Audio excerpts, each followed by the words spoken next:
Oi pessoal, eu sou a professora Luzilete e hoje nós vamos trabalhar a aula 2 do nosso conteúdo de história, tá bom?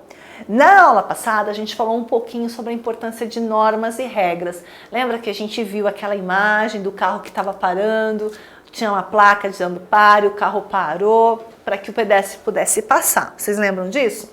E aí a gente conversou um pouquinho sobre a importância dessas normas, dessas regras de convivência, e que elas não existem só fora da nossa casa, só na parte externa, mas elas também estão lá dentro da minha casa, né? São normas que não precisam estar escritas num documento, mas elas existem, elas estão convencionadas, né? De acordo com o meu comportamento, elas estão convencionadas.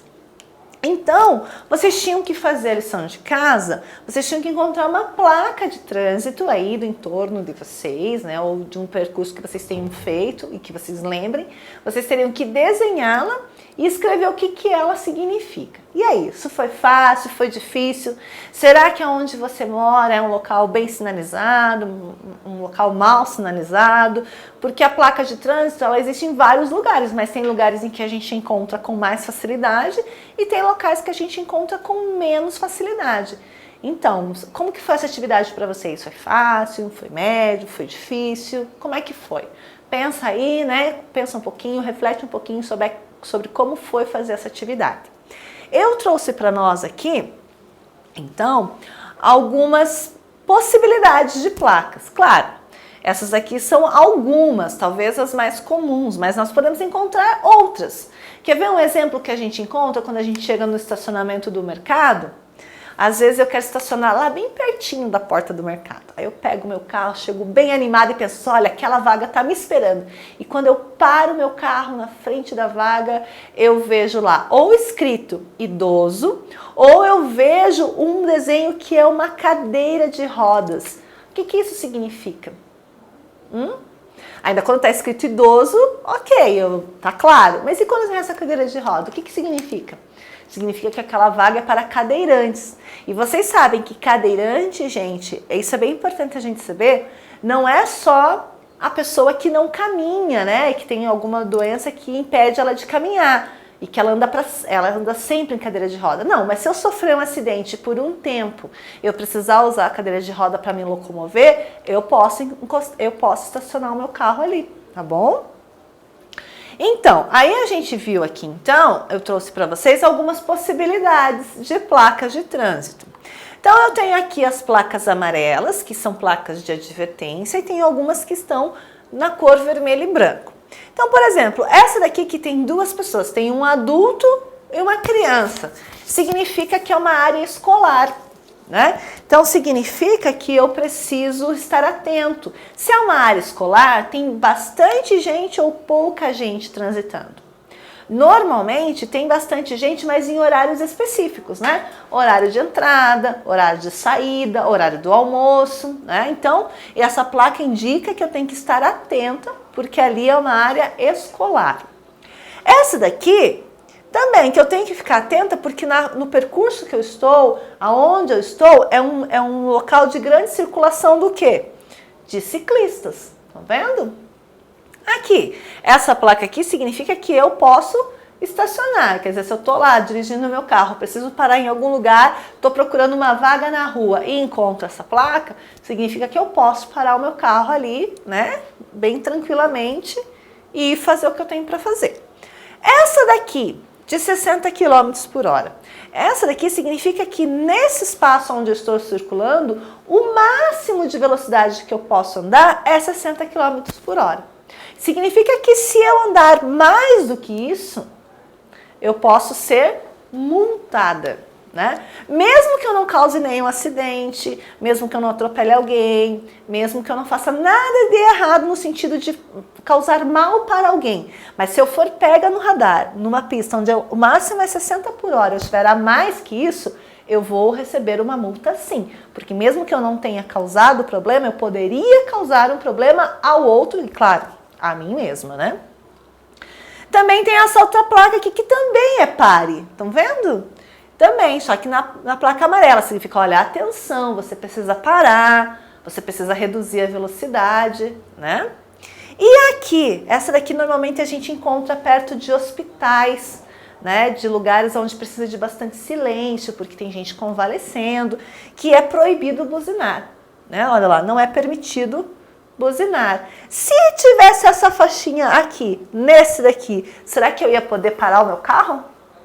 Não, né? Não ia poder estacionar ali, porque significa que não é permitido parar naquele local. E que se eu parar e for pega, vou receber uma multa, vou receber uma punição por ter feito algo que infringiu aquela lei.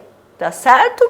Então, vejam só, olha quantas informações essas placas têm sem ter absolutamente nada escrito. Tem alguma coisa escrita aqui? Tem alguma letra? Vocês estão vendo alguma letra, alguma frase, alguma palavra? Não. Eu só tenho o desenho, mas esse desenho diz muito para mim. Ele traz uma informação muito importante. Aqui a mesma coisa. Então, quem estipulou as placas, quem normatizou as placas, escolheu cores e desenhos, onde quer que essas placas estejam, elas vão ter o mesmo significado. Não importa em que parte do mundo eu esteja. Se eu encontrar essas placas, elas vão dizer as mesmas coisas. A informação é a mesma. E por que então, professora, que não tem nada escrito? Justamente por isso. Porque é uma convenção mundial, né? É uma convenção que não está só aqui no país onde a gente vive. Em outros países a gente também encontra placas de trânsito. Mas a gente sabe que cada país tem uma língua, não tem? E nem sempre eu conheço a língua do outro país. Já imaginou se tivesse essa placa aqui, escrita numa outra língua, com letras, uma frase, uma informação escrita? E eu não conheço essa língua, será que eu ia entender o que era para fazer? Será que eu ia entender o que significa? Não. Então, o desenho, ele é meio que uma linguagem universal. Onde quer que eu vá e encontre essas informações iconográficas, então eu vou entender qual é a mensagem. Tá certo? Aqui até vocês vão dizer, professora, mas aqui tem uma letra, o E, que é de estacionar, né? Mas é o E, né? Não tem mais nada escrito ali. Né? O pare sim, em alguns países você vai encontrar ele em outra língua, né? Pare aqui está escrito em português, porque nós estamos no Brasil se fala português. Mas se a gente estivesse num outro país que fala outra língua, muito provavelmente não seria pare, né? Seria a palavra referente à língua daquele país, tá certo? Bom, então vamos lá. Resolvemos essa questão das placas. Vimos a importância das normas. Agora a gente vai falar de algo muito importante. Nós vamos entrar na nossa segunda aula para a gente falar sobre, lá na página 186, sobre eu e o mundo. A gente viu que as normas, que as regras, elas são importantes para o meu convívio com outra pessoa ou com outras pessoas. Por que que isso acontece? Pensa aí na sua casa, né, que é um núcleo pequeno, né? Independente de quem é que mora com você, mas pensa aí, nas pessoas que moram na tua casa. Todo mundo aí pensa igual? Todo mundo aí faz as mesmas coisas do mesmo jeito? Todo mundo aí tem a mesma opinião? Todo mundo sente as coisas da mesma forma, entende as coisas da mesma forma aí na sua casa? Não, né? Por quê? Porque cada um tem um jeito de pensar, tem um jeito de sentir, tem um jeito de compreender. Isso aí na sua casa, que é um universo menor. Agora vamos ampliar um pouquinho. Aí no teu condomínio ou na tua rua. Será que as pessoas do seu entorno, os seus vizinhos, eles pensam igual à sua família? Eles agem igual à sua família? Provavelmente não. Vamos ampliar um pouco mais? Vamos pensar no bairro? Será que todas as pessoas que moram no seu bairro agem da mesma forma, pensam da mesma forma, sentem da mesma forma? E a cidade? E o estado? E o país? E o mundo? Será que todo mundo no mundo pensa da mesma forma? Não. É por isso que existem as normas, as regras, não é verdade? Por quê? Porque existem pessoas muito diferentes. E eu não posso fazer uma regra pensando numa pessoa e uma regra pensando em outra pessoa. Eu tenho que fazer regras e normas pensando no melhor para todos, no melhor para a grande maioria, né? E aí, se eu concordo, se eu não concordo, isso independe. O fato é que a regra existe e ela precisa ser cumprida, não é verdade? Então, olha só. Lá vai dizer o seguinte no nosso livro. Você já percebeu que o mundo é muito grande e que nele existem muitas pessoas? E são muitas pessoas mesmo, né? Muitas pessoas mesmo. Apesar de existirem tantas pessoas no mundo, cada uma tem uma identidade. Você sabia que o nome é o que primeiro define a identidade de uma pessoa? O nome que consta na certidão de nascimento é o que você já a certidão de nascimento e que você já estudou. Então, olha só, no mundo existem muitas pessoas, mas ninguém no mundo é igual a ninguém. Nenhuma pessoa é igual a outra pessoa. Seja no modo de pensar, seja na questão física, seja no modo de se comportar, seja no modo de pensar, de sentir, no modo de expressar suas opiniões. As pessoas são muito diferentes. Uma pessoa é diferente da outra. E o que faz com que eu me identifique no meio dessa multidão é o nome que eu recebo. O meu nome, ele fala muito sobre mim. O meu nome tem uma história, né? O meu nome, o seu nome, o nome de todo mundo. Alguém escolheu esse nome e nos deu. E esse nome é o que me identifica no mundo. Mas aí, de repente, vocês vão pensar assim, ah, professora, mais um nome, por exemplo, Ana. Ana, existem muitas Anas no mundo. Como é que eu sei qual Ana é Ana? Né? Através de uma outra coisa importante, que é o sobrenome. O sobrenome, ele vai identificar a família da qual você vem. Então, vejam só, o nome identifica quem eu sou. E o meu sobrenome identifica da família da qual eu pertenço. Qual é o ramo da família que eu pertenço, né? Porque existem muitas Anas, mas toda Ana pertence à família Santos, por exemplo? Toda Ana pertence à família Grimbal, por exemplo? Será? Não, né? Então, o que vai definir de qual ramo familiar é a Ana que eu estou falando é o sobrenome dela. E para isso existem normas também, existem regras que estão convencionadas. Existe uma regra que diz que toda criança, quando nasce, tem o direito de receber um nome. Tem direito a pertencer a uma família. Isso está lá no Estatuto da Criança e também está no Direito Universal da Criança. A Declaração Universal do Direito da Criança.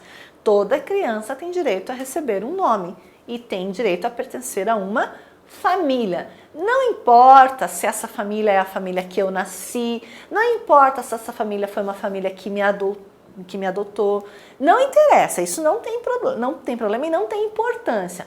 O que é regra, o que é norma é que essa criança não pode ser abandonada, essa criança não pode estar em qualquer lugar solta, perdida, ela tem que pertencer a uma família. E aí existem documentos que nos ajudam nessa normatização, nos ajudam a cumprir essa regra, a cumprir essa norma. Então lá, quando o pai e a mãe, quando nasce a criança, né, ou melhor, quando o pai e a mãe descobrem que vai chegar uma criança, elas já vão pensando no nome para essa criança. Ah, se for menino vai se chamar tal, se for menina vai se chamar tal. Quer dizer, já existe ali um cuidado. Por que o pai pensa no nome? Porque ele acha um nome bonito, é esse nome que ele quer pôr? Não, porque aquele ser que vai nascer, aquela criança que vai nascer, precisa ter um nome. E aí, claro, os pais vão escolher o nome de acordo com a vontade, de acordo com a história. Tem gente que recebe nome em homenagem a outra pessoa da família, né? Mas aí isso é critério de cada família, critério de cada pai e cada mãe.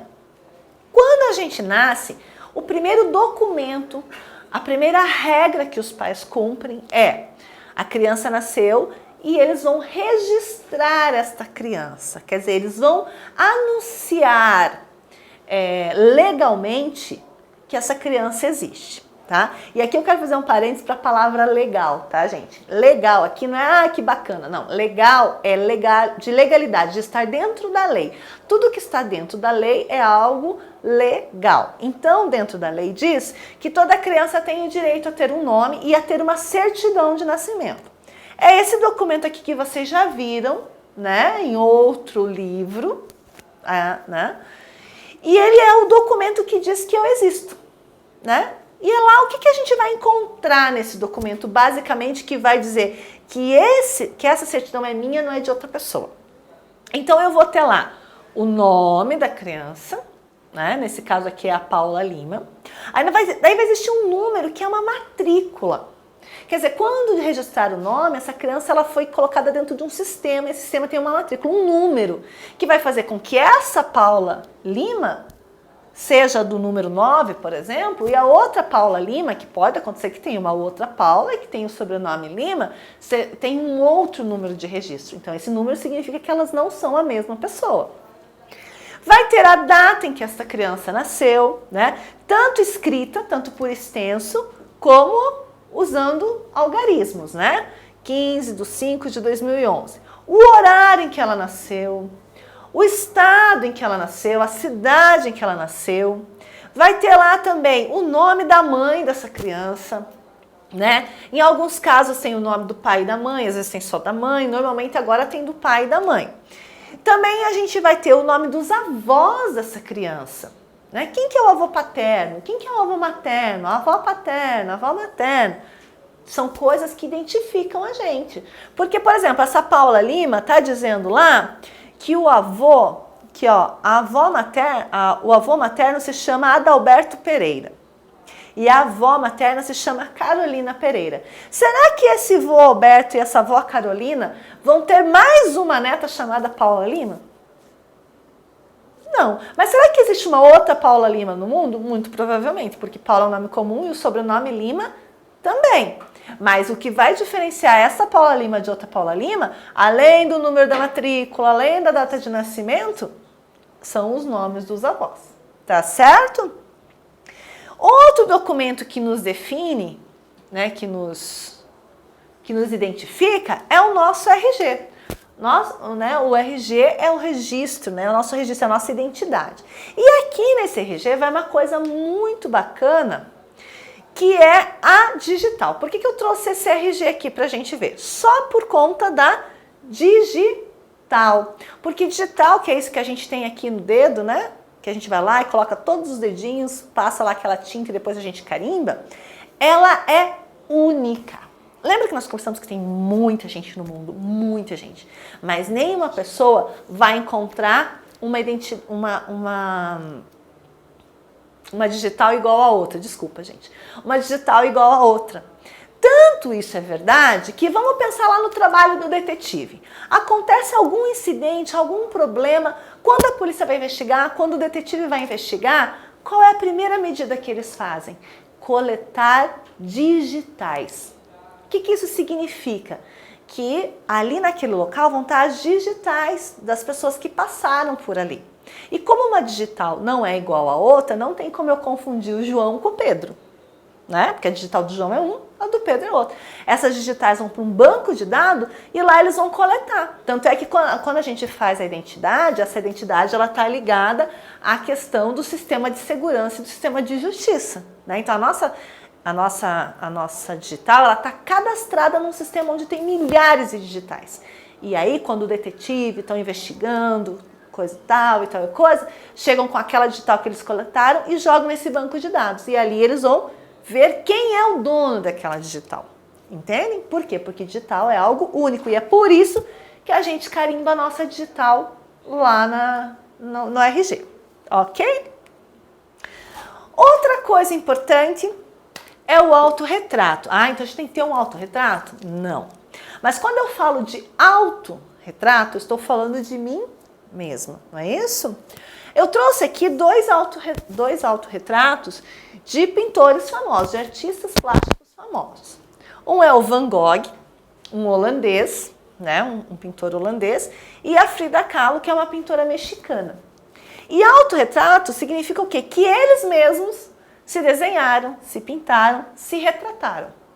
Como será que eles fizeram isso? Na grande maioria dos autorretratos, isso é feito através do espelho.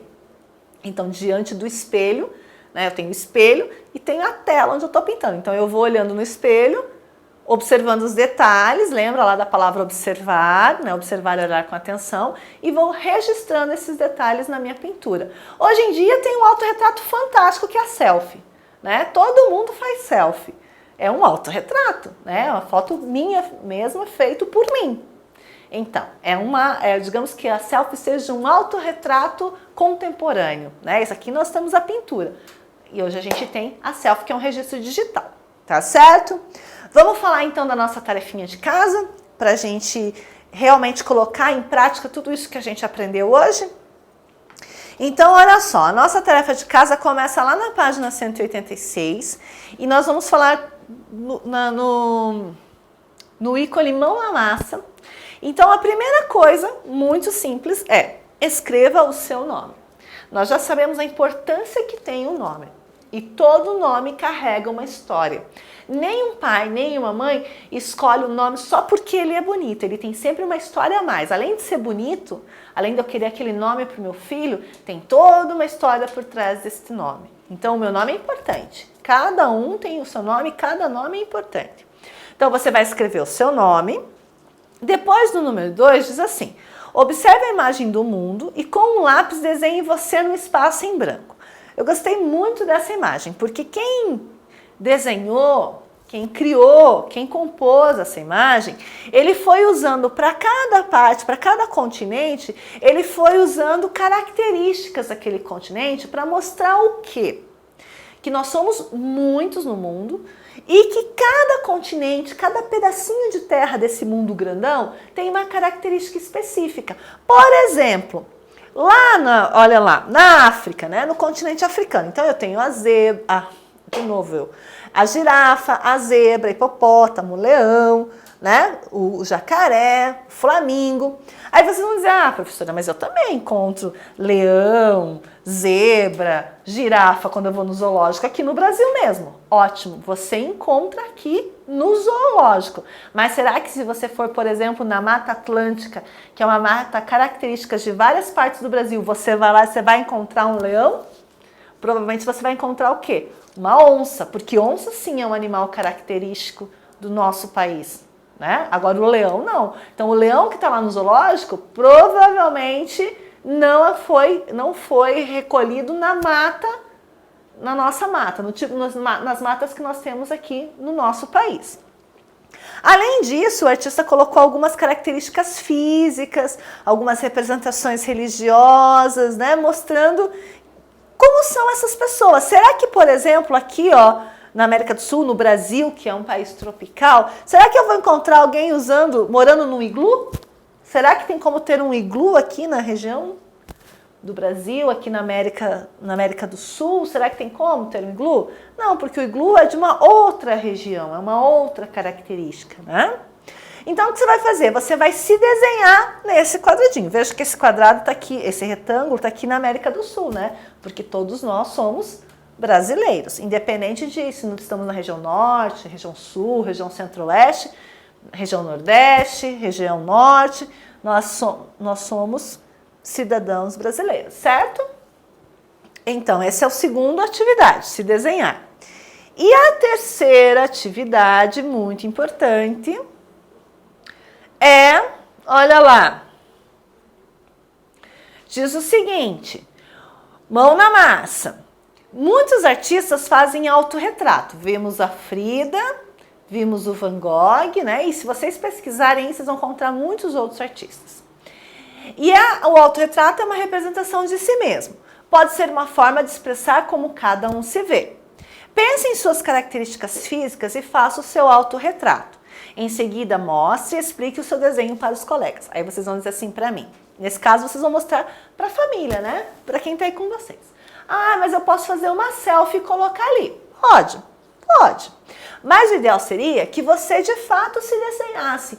Porque quando você vai se desenhando, você vai se mostrando como é que você se percebe, como é que você se vê. Você pode fazer como o Van Gogh fazia. Você pode usar um espelho. Olha para o espelho e vai desenhando o que você está vendo no espelho sobre você mesmo. É uma forma de autorretrato. Tá certo? Então, ó, nós temos 3 atividades muito importantes e eu espero que vocês se saiam super bem nelas, tá ok? Muito obrigada e a gente se vê na próxima aula.